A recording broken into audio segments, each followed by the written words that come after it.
die before I allow anything to happen to my family.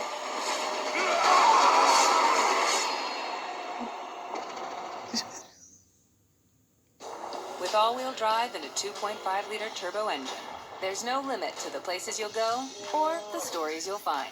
The world's first storytelling machine, the 2022 Sorento. Kia, movement that inspires. Does the Ford Maverick Hybrid deliver the fuel economy that Ford promises? In this video, we're going to find out. But we're not going to trust the MPG indicated on the dashboard because vehicle manufacturers are usually a little optimistic. Instead, we're going to calculate it ourselves. We're going to do a 300-mile road trip. I just filled it up with gas because it wasn't quite there. Had to add about a half gallon. So now we're completely full.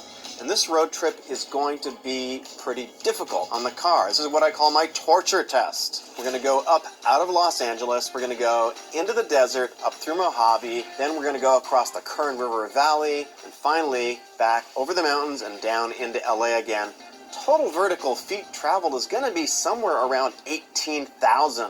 And it's usually windy. Now this is going to be mostly a highway test, and Ford says that the vehicle is going to get about 33 mpg. They say it's going to get 42 in the city, 37 combined. So we're going to see if we can hit that 33 or exceed it. And one more thing, I'm going to drive normally. I'm going to drive around the speed limit. I'm not going to speed excessively, and I'm also not going to hypermile it. I'm going to drive like what I think a normal person would. So let's see what the real world MPG is like, and let's see what this thing costs to run for 300 miles. So far, I've driven about 74 miles, which is almost to our first pit stop in Mojave. The dash is telling me I'm getting about 40 miles a gallon, that's pretty impressive, actually. Now, there has been a lot of traffic, which is going to improve the gas mileage because this does get 42 in the city, but I've been on the freeway, a lot of stop and go, but now I'm out of it, and I'm surprised at how good the gas mileage looks so far. So that's pretty impressive, and I think something else that is actually quite impressive, too, is the base price of this truck. And I know we're dealing